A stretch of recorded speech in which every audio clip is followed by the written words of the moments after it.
थानेदार को प्यास लगी जोर की और घोड़ी को भी प्यास लगी हुई। दोपहर का समय हो गया, 12-1 बजे का। अब देखा कि किसान के खेत में पानी चल रहा है, तो दरोगा जी अपनी घोड़ी पर सवार यूं का यूं आया और उसने घोड़ी को पानी पीने के लिए, जहाँ वो रहट से पानी तुरंत गिर रहा था, वहाँ पीने के लिए थोड़ा सा जगह होती है, पानी थोड़ा रुक जाता है, वहाँ लेकर आया और उसकी चूं चूं को, उसमें जो चरचों की आवाज़ आ रही थी, उससे घोड़ी बेदक गई और 1 किलो 200 फुट जाकर डटी। अब दरोगा जी ने उस किसान पर डांट लगाई कि किसान, ये चूं चूं बंद कर दे, मेरी घोड़ी डरती है। अब किसान ने वो रैट रोक दिया, बैल रोक दिए। अब वहाँ से जब वो घोड़ी को निकट लाया, क्योंकि वहाँ मरुस्थल, ये बालू रेत सूखी जमीन थी, जब तक वो घोड़ी वहाँ लेकर आया तो वो पानी था वो जमीन ने पी लिया। अब उस दरोगा जी ने कहा कि किसान पानी निकाल। किसान ने बैल हाँक दिए, वह फिर चुर चूं हुई, घोड़ी फिर डांक मारेगी, 200 फुट फिर जाकर डटी। अब उस दरोगा जी ने फिर कहा किसान इस चूं चूं को बंद कर। उसने बैल रोक दिए, वो फिर निकट लाया तो वह फिर जल नहीं। कहा जल निकाल, उसने फिर वो बैल हाँक दिया, चूं चूं करके घोड़ी फिर भागी।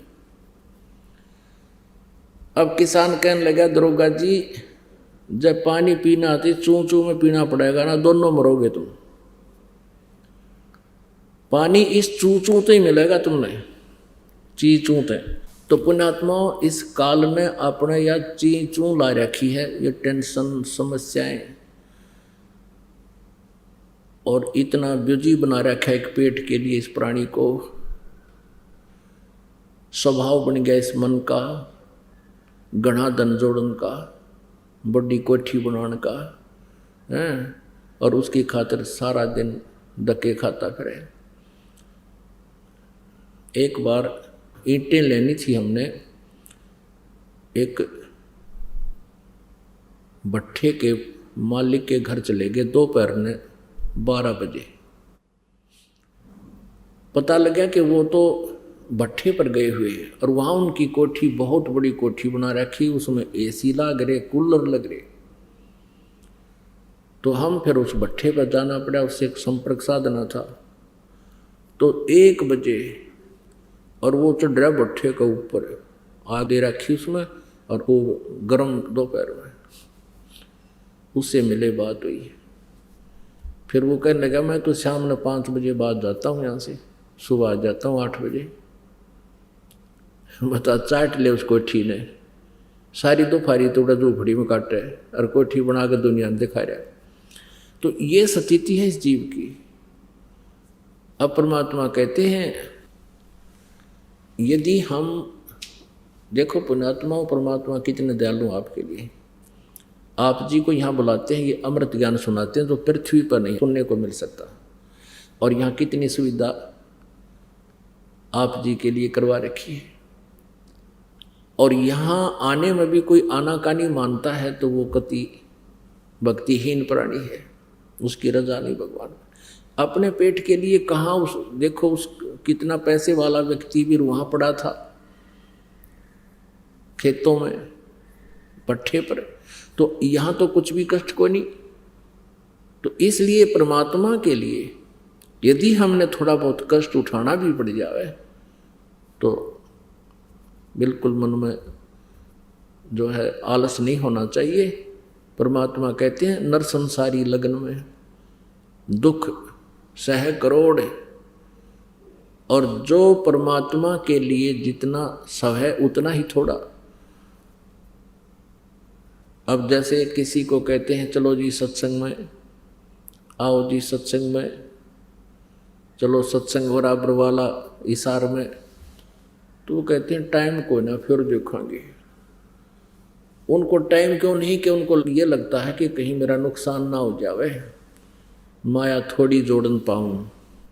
परमात्मा कहते हैं राम नाम कड़ुआ लगे, राम नाम कड़वा लगे ये मीठे लगे दाम, दुविधा में दोनों गए भाई माया मिली ना राम। एक आदि घटना पुण्यात्मा हृदय को छू जाती है और आजीवन याद रहती है, और जिस कारण से परमात्मा की भक्ति में रुचि दृढ़ होती है। एक समय मेरे पूज्य गुरुदेव जी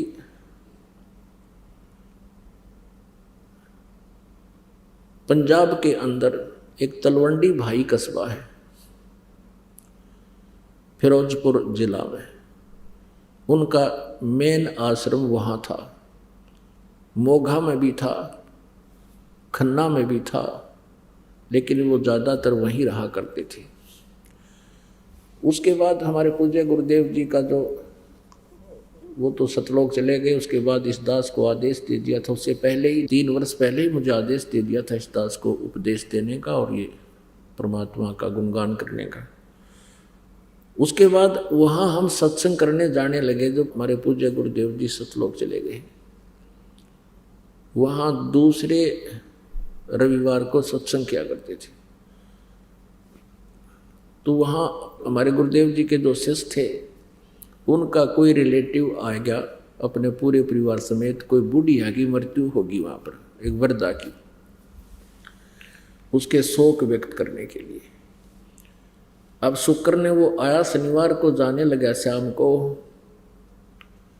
तो वहाँ हमारे गुरुदेव जी के शिष्य थे, उन्होंने कहा कि आप कल सत्संग सुनकर जाइयो, 8 बजे सत्संग शुरू होगा। आज शाम ने महाराज जी आवेंगे और 9 बजे शुरू हो जाएगा, 2 घंटे सत्संग होता है। आप फिर चंडीगढ़ चले जाना। उसने चंडीगढ़ जाना था। तो वो कहने लगा कि मुझे बहुत ज़रूरी कार्य है, एक पार्टी आवेगी जिससे मेरा एक एग्रीमेंट होना है।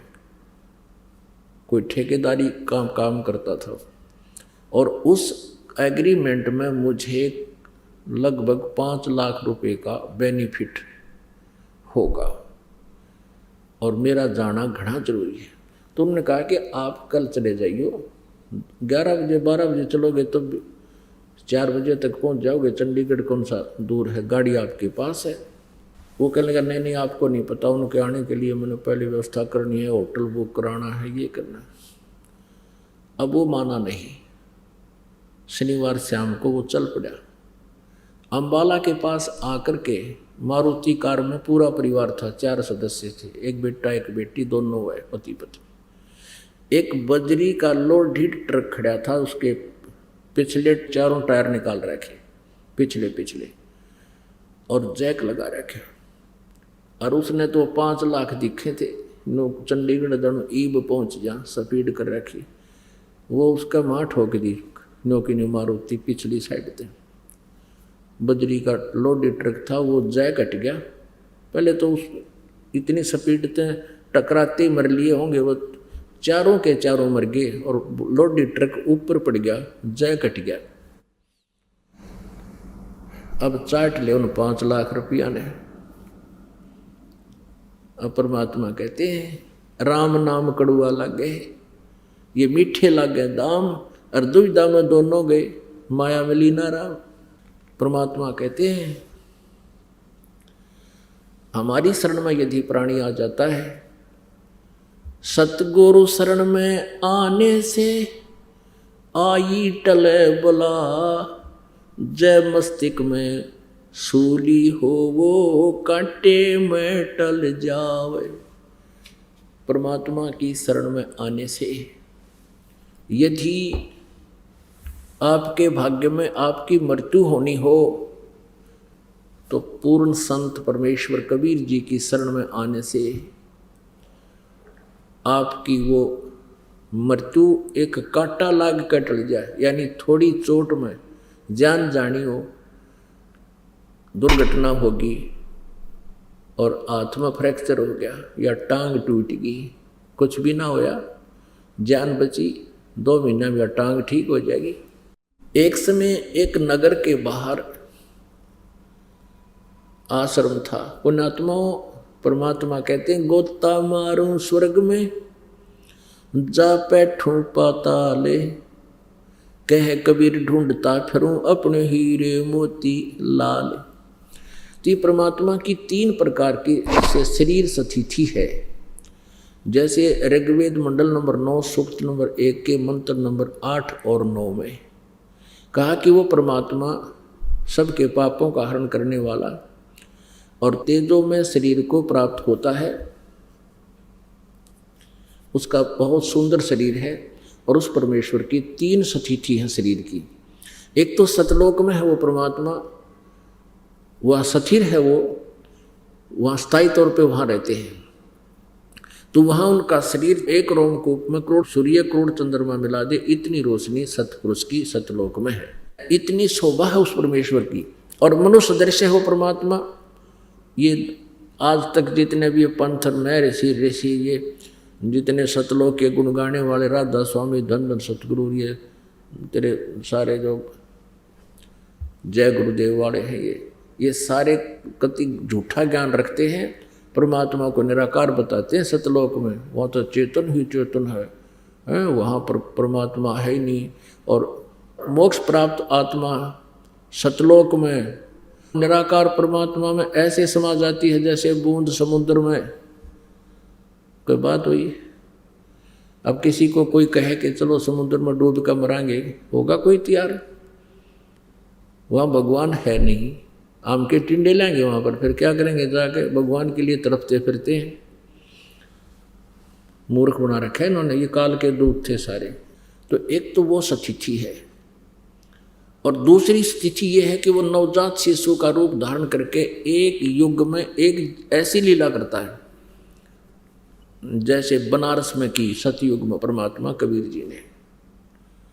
और धीरे धीरे बड़े होते हैं लीला में, शरीर में नवजात शिशु धारण करके आते हैं। फिर बड़े होकर के छोटे ही आयु से 5 वर्ष की आयु से ही बड़े बड़े विद्वानों के छक्के छुटा देते हैं और एक तत्वदर्शी संत की भूमिका स्वयं करते हैं और एक अच्छे नागरिक की भूमिका भी करते हैं, एक अच्छे भक्त की का रोल भी स्वयं ही करते हैं, तत्वदर्शी संत की भूमिका भी स्वयं करते हैं। और हमें उदाहरण छोड़कर जाते हैं कि ऐसे रहो, समर्पित रहो परमात्मा पर, ज़्यादा संग्रह संचन में समय व्यर्थ मत करो। ये दूसरी स्थिति। और तीसरी स्थिति जैसे धर्मदास जी साहब को आकर मिले ऋग्वेद मंडल नंबर 9 सूक्त नंबर 86 के मंत्र 26-27 में, ऋग्वेद मंडल नंबर 9 सूक्त 82 के मंत्र 1, 2, 3 में, ऋग्वेद मंडल नंबर 9 सूक्त 20 के मंत्र 1 में, ऋग्वेद मंडल नंबर 9 सूक्त 96 के 16 से लेकर 20 तक 21 तक, इन मंत्रों में विशेष रूप से ये कहा कि वो परमात्मा सतलोक में रहता है और वहाँ से गति करके आता है और अच्छी आत्माओं को मिलता है, अच्छी आत्माओं को, और उनको ज्ञान से परिपूर्ण करता है, यथार्थ ज्ञान देता है। तो वो परमात्मा ऐसी लीला कौन करते हैं? कबीर देव जी, कबीर साहब। वो कबीर साहब जी किन किन को मिले हैं? आदरणीय धर्मदास जी को, आदरणीय मलुकदास जी को, आदरणीय दादूदास जी को, आदरणीय नानक साहिब जी को, आदरणीय गरीबदास साहिब जी को, आदरणीय घीसादास साहिब जी को, आदरणीय नामदेव साहिब जी को, और भी बहुत से संतों को मिले। लेकिन हम इतना ही जो वेल नोन है उनके बारे में आपको जानकारी देंगे जिससे आपको विश्वास शीघ्र होगा। और इसके अतिरिक्त जब चाहे जहाँ परमात्मा आ जाते हैं। कुछ दिन किसी पहले क्या होता था कि ये गांव में नगरों में कहीं कहीं उनकी यादगार बनी हुई है और वहाँ के अक्षेत्र के व्यक्ति कहते थे यह एक साधु रहा करता था, उसने अपना भेद नहीं दिया, कहाँ से आया था, कहाँ का उनका जन्म था, कभी वो नहीं बताते थे। तो वो परमात्मा आते थे और भक्ति की स्थिति को बनाए रखने के लिए, परमात्मा में आस्था बनाए रखने के लिए परमात्मा कुछ समय आते रहते हैं, कुछ समय कहीं रह जाते हैं, कुछ समय कहीं रह जाते हैं। उस क्षेत्र में फिर भक्ति पनप जाती है, मालिक की आस्था बनी रहती है। और ये भगवान जो ब्रह्म है, ये काल ये चाहता है कि ये जीव नास्तिक हो जाए, इनको ऐसी साधना दी जाए जो साधना करते करते थक जाए, इन पर आपत्तियां आती रहें, ये नास्तिक हो जाए, भगवान को भूल जाए। वर्तमान में ये सभी पंथ जो राधा स्वामी पंथ, धन धन सतगुरु सच्चा सौदा डेरा सिरसा वाला, जगमाल वाली आला, एक गंगुआ में लठगाड़ी रखे 600 मस्ताना, एक जय गुरुदेव, एक दिल्ली में कृपाल आश्रम, और ये हंसा देश वाले सतपाल जी, और ये जिसने बाल योगेश्वर कहे, ये सारे काल के दूत हैं, इनके पास भक्ति नहीं। और इनकी ऐसी दुर्गति हो रही है, इनके अनुयायियों की भी। और फिर ये क्या कहते हैं, भाई कर्म का दंड तो भोगना ही पड़ेगा। ये क्या कहते हैं कि जो प्रारब्ध में कर्म लिखा है वो तो भोगना ही पड़ेगा, इससे भगवान का कोई लेना देना नहीं। आप भक्ति करते रहो, आपका आगे सुख हो जाएगा अगले जीवन में। अब पुण्यात्माओं, दुख होता है पाप तय और सुख होता है पुण्य से। आप जी के ऊपर जो आपदा आई है, आपत्ति आई है, वो आपके पाप कर्म से आई है। और कोई ये कहे कि ये तो तूने भोगना ही पड़ेगा, आगे भक्ति कर ले।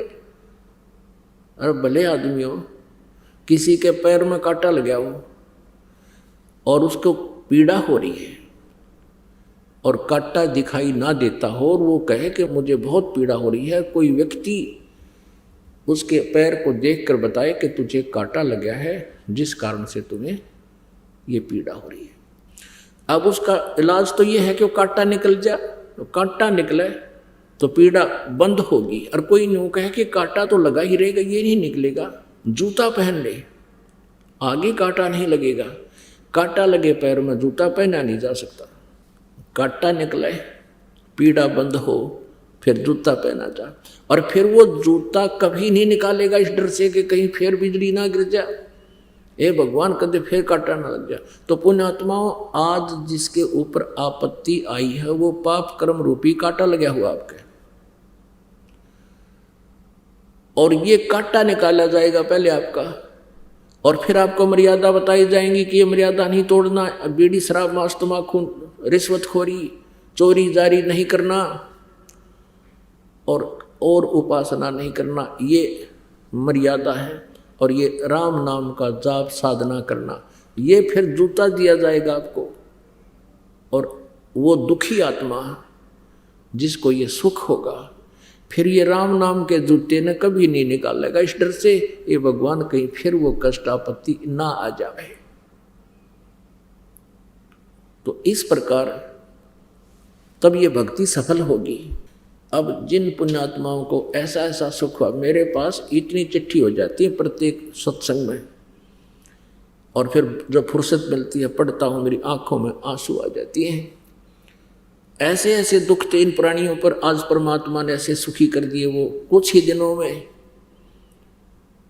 हे परमात्मा, हे दयालु, आपके बच्चे आपको ढूंढ रहे थे, लेकिन आपने आप ही आकर हमें ये बताया कि मैं कौन हूँ और कहाँ हूँ। हम अभी तक भटक रहे थे। अब फिर उन पुण्यात्माओं को जो कष्ट में थे आज सुख मिल गया।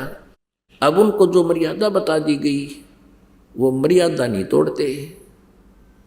उनको जरा सा भी किसी कारण से, जैसे एक बहन मेहंदी ला कर आएगी और हमने उसको कहा भी ये नहीं लानी चाहिए थी, नो बोले जी दोनों कान पकड़ लिए, पता नहीं था मुझे, आगे नहीं लगाऊंगी, बिल्कुल नहीं लगाई। फिर बोल कभी तो किस लिए लगाएंगे, ये ड्रामाबाजी किस लिए कर रहे हैं परमात्मा।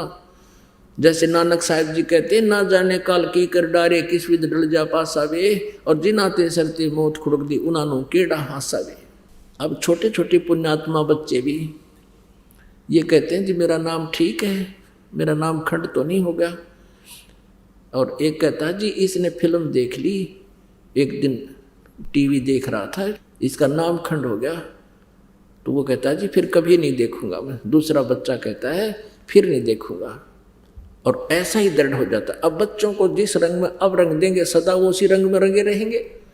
अब हमने किस रंग में रंग दिए, ये फिल्मी गाने देखे हैं ढीशों ढीशों, और फिर फिल्मी गाने गावे, और कमरे में अकेले होते ही बाण भाई नाचे नहरे नहरे, ये बकवाद बर्दी काल ना हमारे अंदर। और वो सब अड़ंगा हटा करके ये एक सुचारू जीवन इस पुण्यात्मा को यहाँ दिया जाता है, जीने के लिए कहा जाता है। तो इस प्रकार पुण्यात्माओं एक नया समाज होगा, एक ऋषि समाज बनेगा। अब ये सभी भगवान से डरने वाले हो जाएंगे। आप चोरी करके, रिश्वत ले करके आप धनी बनना चाहते हो, सपने में भी नहीं बन सकते। ये सत्कर्म मान लेना।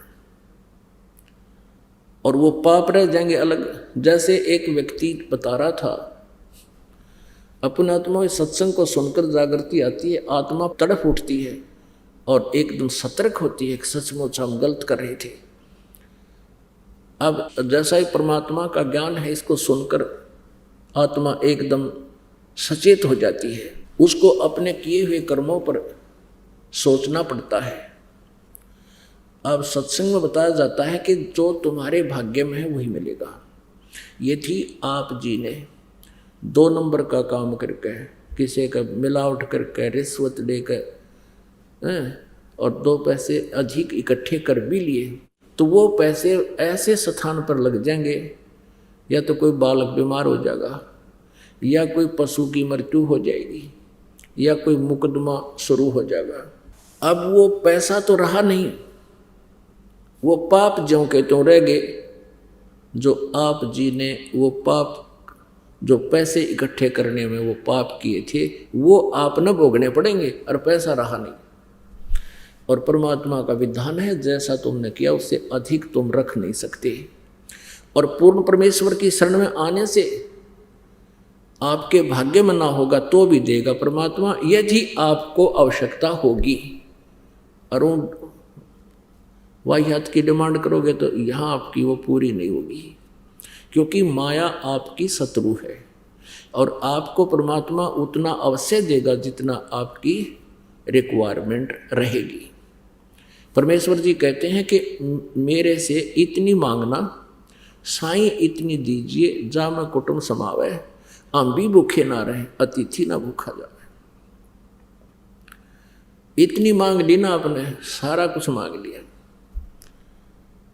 अब जो प्रसंग चल रहा है वहीं आते हैं, ये एक अलग चैप्टर शुरू हो जाता है। तो इस प्रकार जैसे जब हमें ये डर हो जाएगा, तो एक व्यक्ति ने ये सत्संग सुना और फिर उसने उपदेश लिया। आज से 10 वर्ष पहले की बात है, 10-11 वर्ष पहले। फिर उसने आप बीती बताई कि मेरा इकलौता पुत्र था और मेरा कुछ ऐसा काम था इस इलेक्ट्रॉनिक सिस्टम का। पहले ये घड़ी आया करती 10-10, 5-5 रुपए की, और बेचा करते 200-200 रुपये में, 400-400, ये स्टार्ट हुई थी जो। और फिर कहा करता मेरे कैसेटों का, ये जो सोनी की कैसेट आया करती इसकी टेप की, सन 73-74 में, ये 75-76 में ये चले थे। तो उस समय कहता जी सोनी की वो कैसेट तो 32 रुपये की होती थी। मैंने डुप्लीकेट सोनी बनाकर जो 2 रुपये में मेरे रिफल समेत पड़ा करती, मैं 32 रुपये में देता था। और वो किसी की चलती तो ना चलती, कोई टेप खराब हो गया, कोई टूटी रहती, ऊपर लेवल सोनी का था। कहने का भाव यूँ है कि मैंने खूब पैसा कमा लिया। इकलौता पुत्र था, वो बीमार हो गया। पहले तो लोकल डॉक्टरों से इलाज कराया, फिर झाड़े झपटे आड़े के, फिर फलाने मंदिर में जाओ, अमरनाथ पर माथा टेकवा लिया, फिर वहाँ धक्के खाए, सारा पैसा बहुत लग गया। लास्ट में फिर all India medical institute Delhi में चेक कराया, उसके दोनों किडनी फेल पाई। अब जैसे तैसे करके किसी रिश्तेदार ने अपने से वो गुर्दे गर्दा एक किडनी ट्रांसप्लांट करवाई, लड़का स्वस्थ हो गया। उसका 3 लाख रुपये, 3.5 लाख रुपये टोटल लाएंगे, यानी कर्जा और हो गया। जो कमाया था वो तो गया, और फिर भी सोची चल कोई बात नहीं, फिर कमा लेंगे। 6 महीने के बाद वो ही लड़का बस दुर्घटना में मृत्यु को प्राप्त हो गया। अब उसकी आंखों से आंसू नहीं सूख रही थी। जब उसने ये सत्संग सुना, कहने लगा जी मैं तो इतना पापी आत्मा था, मेरे तक कीड़े पड़ जाना सारे शरीर में, तो भी थोड़े हैं। परमात्मा के सत्संग से, ज्ञान से मेरी आंख खुल गई, और आंख न खुल गई, वह बीत चुकी थी। जय उसके पास ये सुख होता लड़का भी जीवित होता, कद्दे ना सुने हमारी बात ने, और ना उसका असर हो। तो यहाँ परमात्मा कहते हैं, हमें याद दिलाते हैं कि हे परमात्मा, आप ऐसे अर्ज करते रहना प्रभु से। परमात्मा अपने आप पे कह के हमारे लिए एक संकेत करते हैं कि परमात्मा से ये अर्ज करना कि सुख के माथे पत्थर पड़ो, जिस ते नाम हृदय से जा, और बलिहारी उस दुख के जो पल पल नाम रटावे। हे परमात्मा, ऐसा सुख भी ना देना जिससे आपकी याद ना आवे। हे प्रभु, इतना कष्ट देते रहना जिससे आपकी भूल ना पड़े। कहते हैं उस सुख का आग लगो जिस तो भगवान तो दूर हो जा पुरानी, और बलिहारी उस दुख का जो पल पल नाम रटावे। पुण्यात्माओं, आप जो भी कोई दुख में यहाँ आया उसके लिए ये दुख वरदान से दोगा एक दिन, कुछ दिन के बाद आप देखना। ये कष्ट ना आता तो आप यहाँ नहीं आते, यहाँ नहीं आते तो इस अनमोल मनुष्य जीवन को बर्बाद करके चले जाते। तो इस प्रकार परमात्मा की भक्ति तत्व ज्ञान से उभरती है, आत्मा जागती है। तो परमात्मा बताते हैं कि जैसे वो दंपति पूरा परिवार था और उनके पास इतना समय नहीं था एक रात ने डट जा और कल सत्संग सुन ले और अगला दिन भी ना निकला, उनका पूरा परिवार मृत्यु को प्राप्त हो गया। अब चाट ले उस 5 लाख के बेनिफिट ने। तो परमात्मा कहते हैं जब संत शरण में आने से ऐसी आपदाएं भी टला हो जाए, वो रुक जाओ तो वो टल जाती, मालिक दया बख्श देते उन पर। सतगुरु शरण में आने से आई टले बला, जय मस्तिष्क में सूली हो वह कांटे में टल जा। एक नगर के बाहर, गांव के बाहर एक आश्रम था एक संत का। ये परमेश्वर कबीर जी आते रहते हैं और वो अपना भेद भी नहीं बताते हैं, एक सिंपल वे से रहते हैं। तो वो उस संत के यानी उस परमेश्वर कबीर जी ही थे वो स्वयं। उसने 2-3 आश्रम बता रखे थे कि मेरे 2-3 आश्रम हैं, और प्रत्येक आश्रम में उसने 2-2, 3-3 महीने बांट रखे थे एक वर्ष में। तो जब वो उस नगर में उस गांव के निकट वाले आश्रम में रहते थे 2 महीने या 3 महीने, उस गांव में उस संत के कुछ शिष्य थे। तो वो क्या करते थे, वो संत वहाँ कोई खाने की व्यवस्था स्वयं नहीं करते थे।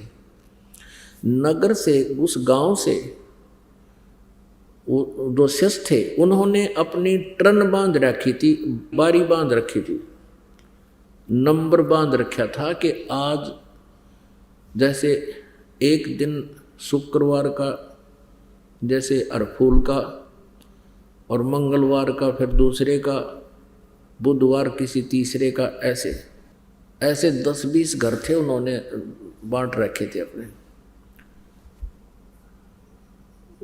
तो वहाँ उस गांव से एक परिवार से ही उस आश्रम में संत भक्तों के लिए और जो संत थे उनके लिए 2-4 भक्त रहते थे, उनके साथ भोजन जाता था। एक दिन एक बहन का नंबर आ गया और उसका दूध फट गया। उसने सोचा अपने पड़ोसन से दूध ले आती हूँ, उधारा ले लूँगी, फिर दे दूँगी शाम को या कल दे दूँगी। वो उस एक पड़ोसन के पास गई, वो विधवा थी, उसका इकलौता पुत्र था।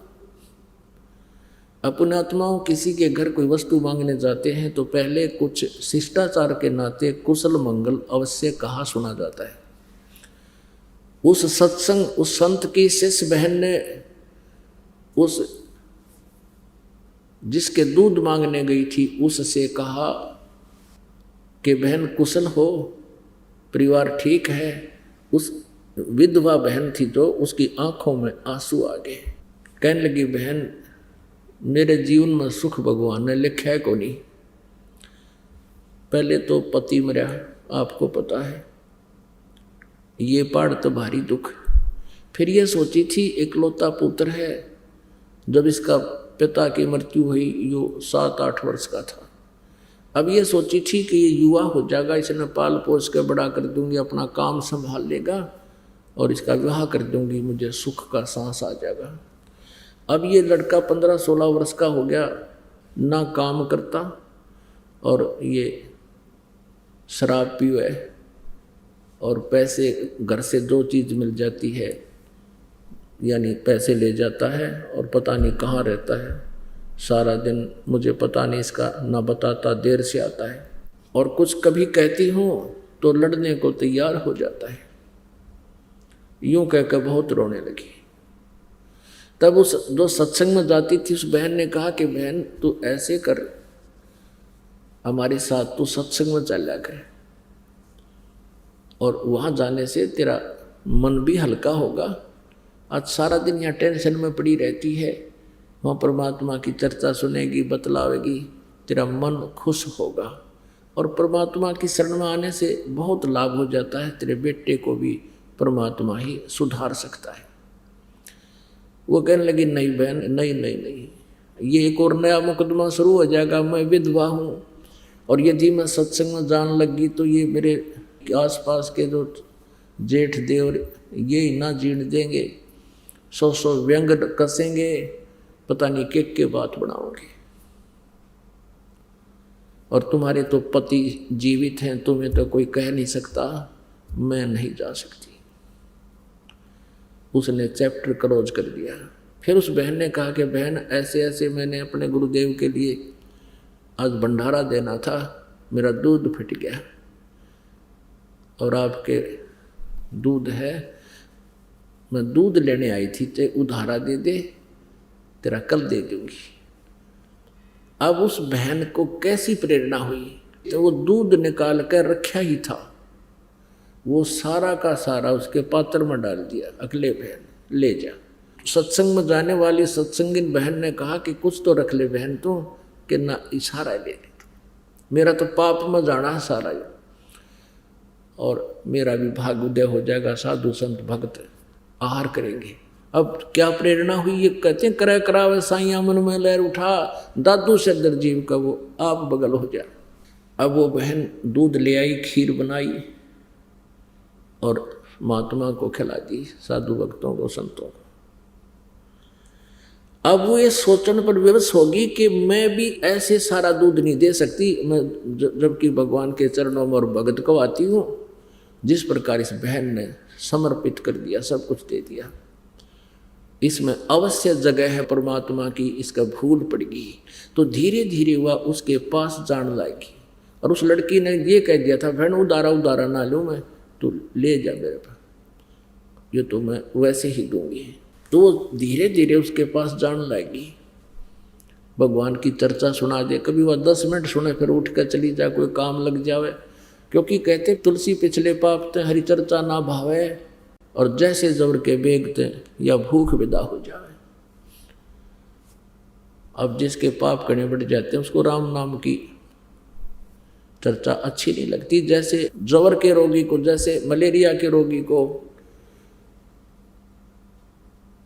रोटी भी कड़वी लगती है, मनुखा दाख भी कड़वी लगती है, वो कड़वी नहीं होती, लेकिन उस बुखार के उस जवर ने उसके शरीर की व्यवस्था को ऐसा बिगाड़ दिया कि मीठी चीज भी, मीठे पदार्थ भी कड़वे लग रहे हैं। ठीक इसी प्रकार जिनके पाप कर्म बढ़ जाते हैं उनको परमात्मा की चर्चा रूपी मनुखा दाख भी कुनीन जैसी कड़वी लगती है। इसका ट्रीटमेंट क्या, फिर मलेरिया हो गया तो कड़वी कुनीन ही खानी पड़ेंगी आपको, ना चाहते हुए भी खानी पड़ेंगी, और उनके खाने से फिर वो मलेरिया जबर ठीक हो जाएगा। फिर वो रोटी जो कड़वी लगा करती थी वो इतनी स्वादिष्ट लगेंगी, लुखी सूखी भी खा जाओगे जब सब्जी ना बनी होगी तो। पुण्यात्माओं ठीक इसी प्रकार हमारे साथ बीती हुई है, और जितने भी भक्त यहाँ आए सबके साथ ऐसा ही संघर्ष हुआ है। परमात्मा की चर्चा शुरुआत में सुन नहीं सकते थे, थोड़ी सी बात सुनी उठकर चल पड़ते या दिमाग कहीं घूमने लग जाता, और मालिक की दया हुई ये कुनीन हमने खानी शुरू कर दी। ना चाहते हुए भी सुनते रहे, 10 मिनट बैठे रहे, कभी 20 मिनट, फिर घंटा, और फिर ऐसा जबर उतरा। अब ऐसी भूख लगती है, आप देख लो कहाँ कहाँ से को 1000 किलोमीटर से, कोई 500 किलोमीटर से, कोई 200 किलोमीटर से। अब इतनी भूख लग रही है आपको क्योंकि आपके वो पाप कर्म समाप्त होने लग रहे हैं और आपकी आत्मा में भूख बढ़ेगी परमात्मा की चर्चा सुनने की।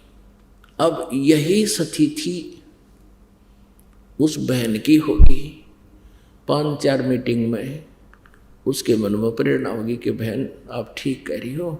अब उस बहन ने उसकी शंका का समाधान किया कि आप कह रही हो कि मैं विधवा हूँ और लोग मेरे बारे में पता नहीं क्या क्या कहा करेगी, दुनिया मुझे जीने नहीं देगी। तब उस बहन ने सत्संग में सुने हुए विचार व्यक्त किए कि बहन आपने मीराबाई की कथा सुनी होगी, ठाकुरों की लड़की थी और ठाकुर तो अपनी बहू बेटियों को पर्दे से बाहर नहीं जाने देते थे। उस समय इतना ऐसा सख्त उनका नियम था, विधान था। और उस समय मीराबाई ने कैसा संघर्ष किया, पहले मंदिर में जाने लगी माँ बाप ये विरोध के बावजूद भी, फिर उसका विवाह हो गया एक राणा के साथ, राजा के साथ। जब वो मंदिर में जाती थी उसका पति 4 वर्ष के बाद मृत्यु को प्राप्त हो गया था और उसके देवर को गद्दी प्राप्त हो गई थी मीराबाई के। अब क्या हुआ, कहते हैं गोता मारू स्वर्ग में जा बैठू पाताल, कह कबीर ढूंढता फिरूं अपने हीरे मोती लाल। सोचल सीधर मैं करूं अपने जन के काज।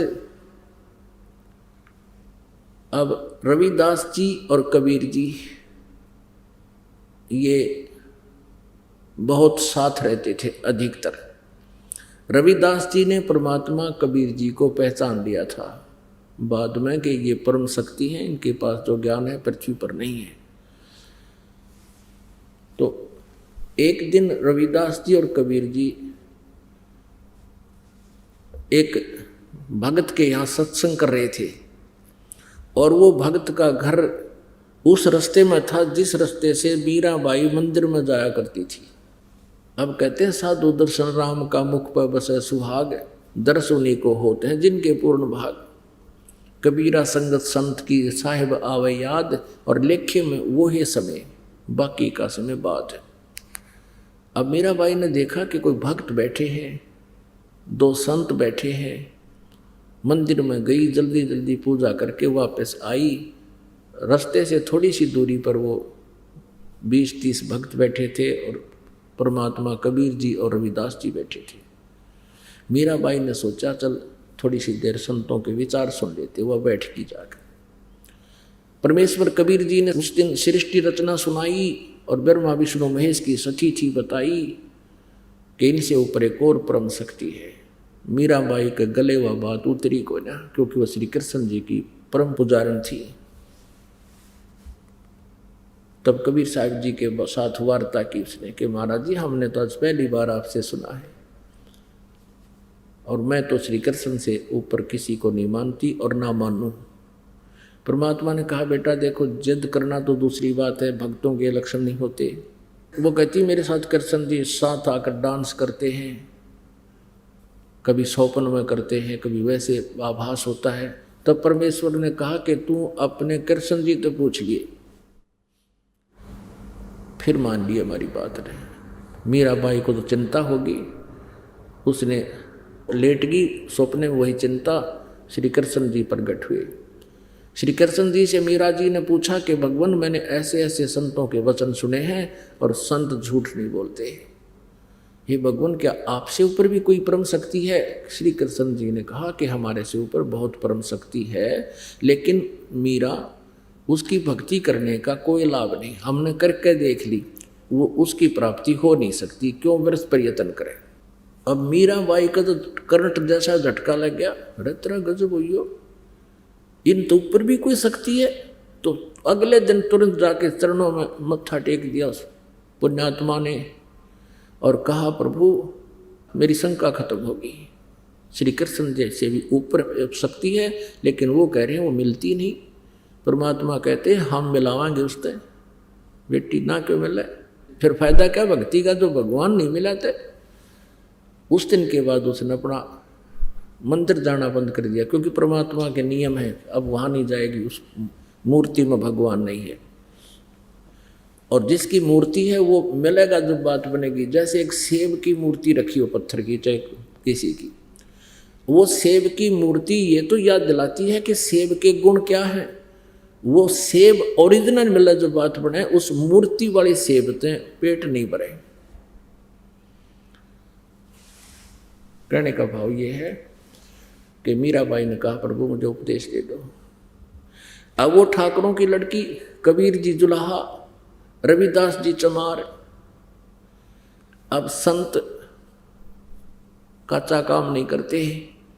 परमेश्वर ने सोचा कि इसकी परीक्षा भी ले ले या कदे कल, क्योंकि कल को नाम लेने के बाद इसको लोग टोंट कसेंगे और यह नाम त्याग देगी तो इसकी दुर्गति दूनी हो जाएगी।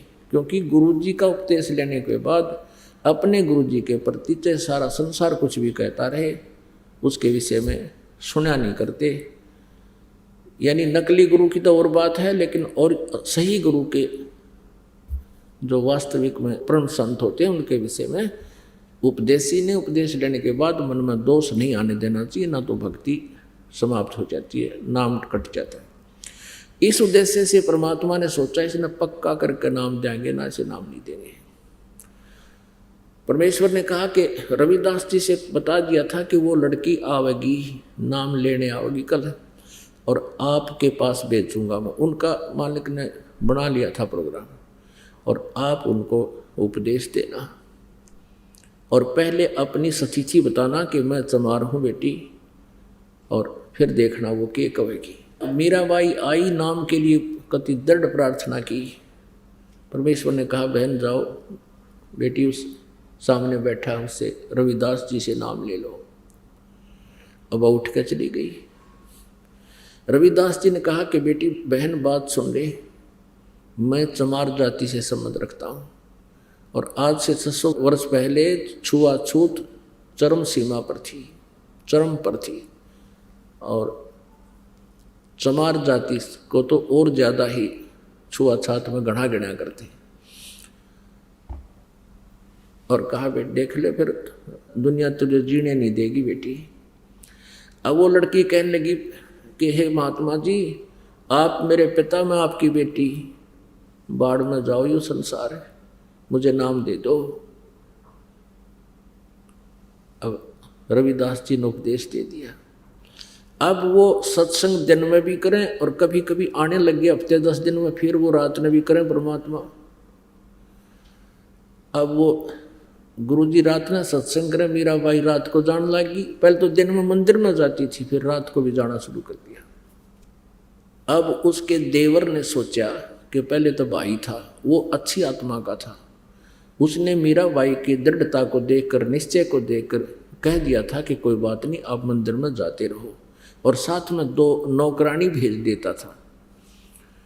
अब पति की मृत्यु होगी, देवर ने सोचा दुनिया थूकेगी, पता नहीं के बात बनावेगी, अन्यों कहेंगे इसका पति रहा को नहीं, अब ये पता नहीं कहाँ कहाँ जाती है, और जनता पता नहीं के बात इसके जब में लाओगी, हमारी बेइज्जती होगी।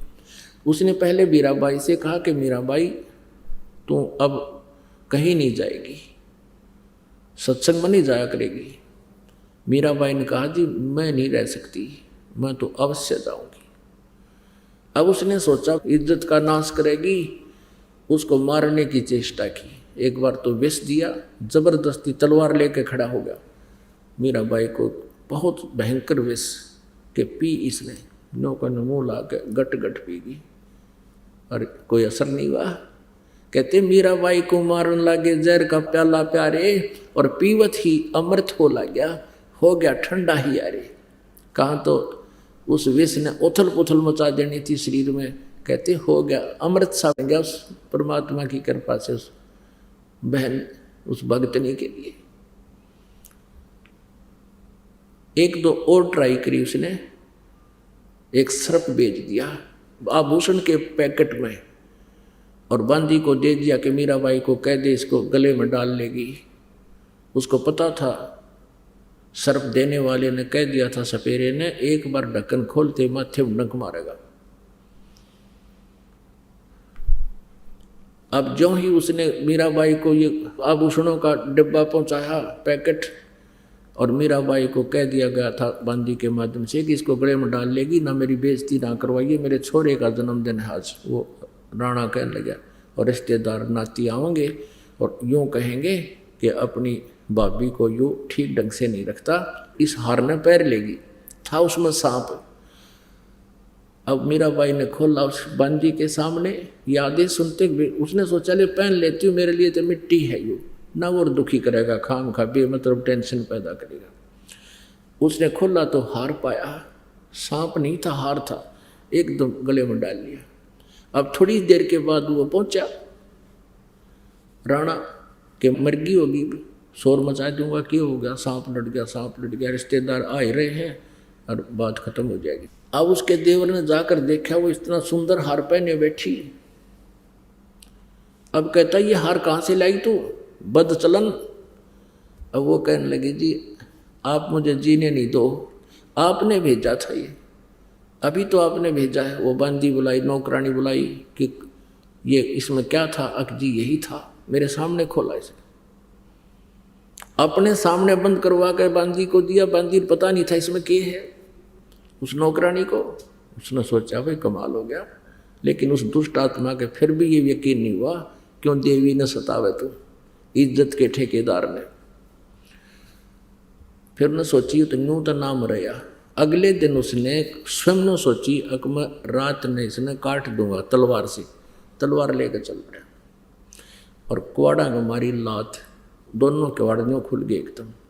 सामने इतना मोटा सर्प और इतना ऊंचा, एकदम उठकर उसके माथे की तरफ डंक मारना चाहा। वो तो उल्टा कुला कर गया ना कोई दूर तक, जब जान बची। अब उसने सोची भाई या तो कौन मरा है, और इज्जत का नाश हो गया। तब उसने उसकी माँ को बुला लिया, उसको कहा कि मौसी तू समझा दे, इसने हमारा नाश कर दिया इज्जत का। या मानती नहीं। अब वो लड़की जो है वो बहन सत्संग में जाया करती थी, वो ये कथा उसको सुना रही है, उस विधवा बेटी को, बहन को, जिसका बेटा तंग करता था। अब क्या बताती है, माँ और बेटी की क्या वार्ता होती है।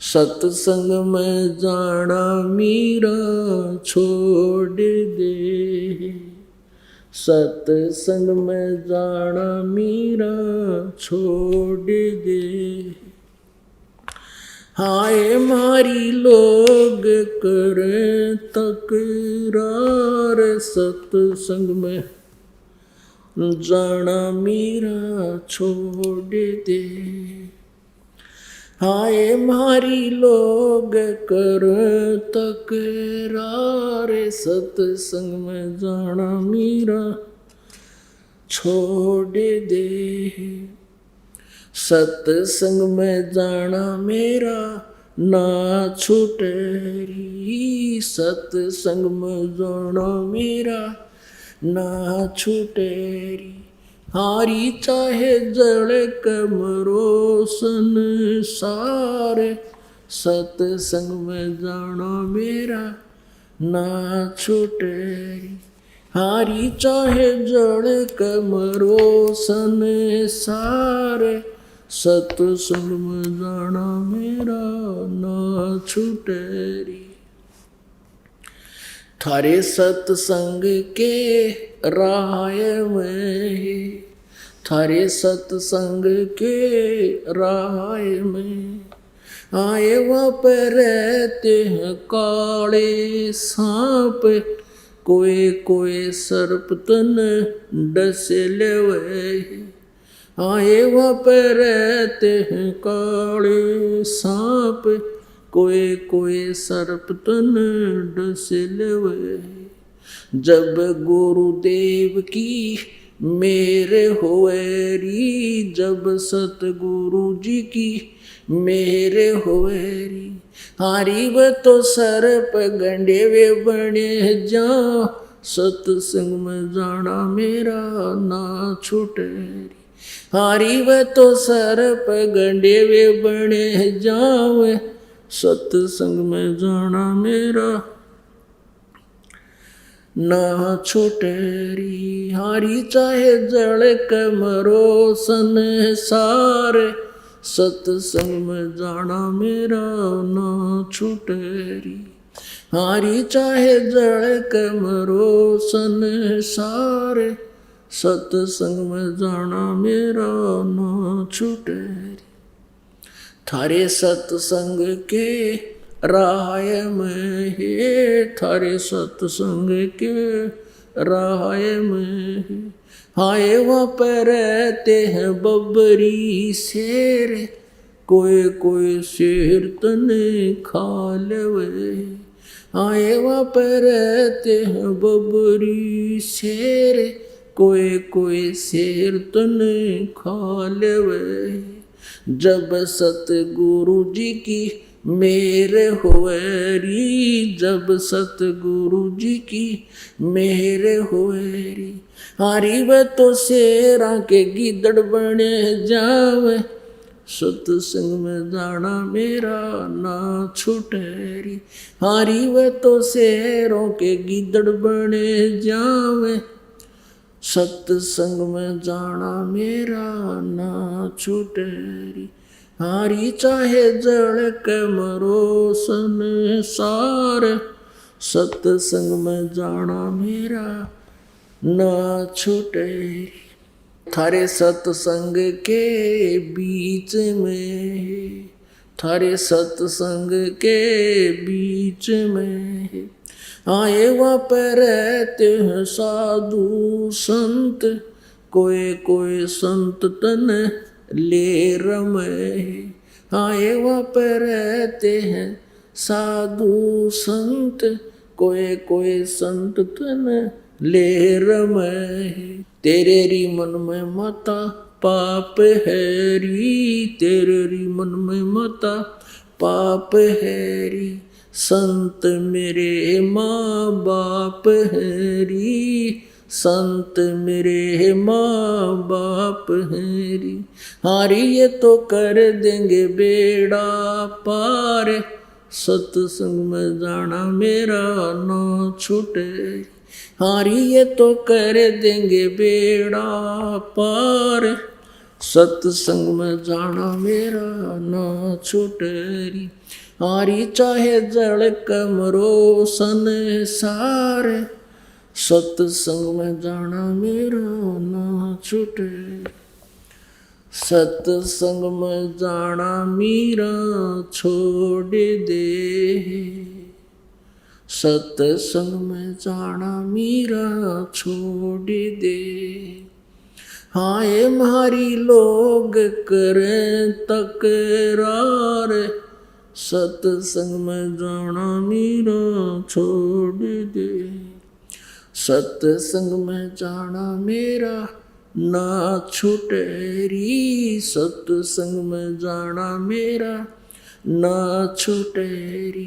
हारी चाहे जड़ कमरो संसार, सत्संग में जाना मेरा ना छूटेरी। वो तो जाति चमारे है, वो तो जाते चमारे है, इसमें हमारी आर है, इसमें हमारी आर है। तेरे लिख मता चमारे है री, वो तेरे लिख मता चमारे है री।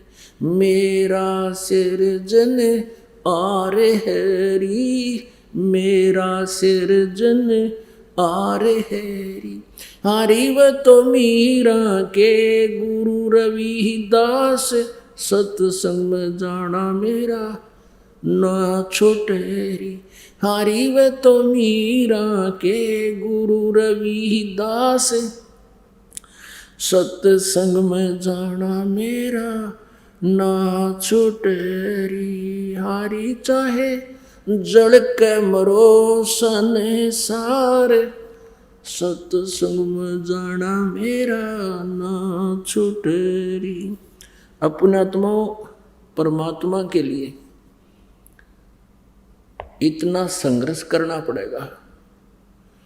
यदि मीराबाई उस समय उस खानदान के चक्कर में पड़ी रहती, इस संसारिक झूठी लोक लाज में आकर भक्ति ना करती, आज कौन मीराबाई को याद करता। आज उस बहन बेटी का जुबान पर नाम है सबसे पहले। और जो इज्जत वाली बनी फिरें थी, ठेकेदार हो रहे थे हमारी इज्जत का नाश हो जाए, वो कुतिया बनी फिरें, वह इज्जत गली मांडाज। परमात्मा कहते हैं बीबी पड़दे रहे थी, डोडी लगे थी बार, इब गा तो गाड़ा फिरती हो बन कुतिया बाजार। नक बेसर नक पे बनी पैर थी हार हमेल, और सुंदरी से कुतिया बनी सुन साहिब के खेल। अब उस बहन का यह बात बहुत खटकेगी। और पुण्यात्मा होती हैं जब तक उनको ये ज्ञान नहीं सुनने को मिलता है तभी तक दबी रहती हैं। अब उसने उसी दिन कहा बहन मैं नाम लेकर आऊंगी, उसके साथ चलेगी। परमात्मा कबीर जी से यानी परमेश्वर से नाम लिया, संत से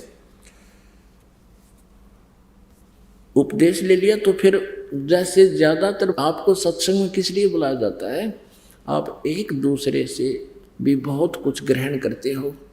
छोटे छोटे बच्चों को देखते हैं, दंडवत प्रणाम करते हैं, भंडारे में सेवा करते हैं, तो आप जी के अंदर भी उमंग होती है मैं भी कुछ अपना हाथ से या कुछ शुभ कर्म करूं, कोई दान करूं। इस तरह की क्रियाएं यहीं सीखी जाती हैं।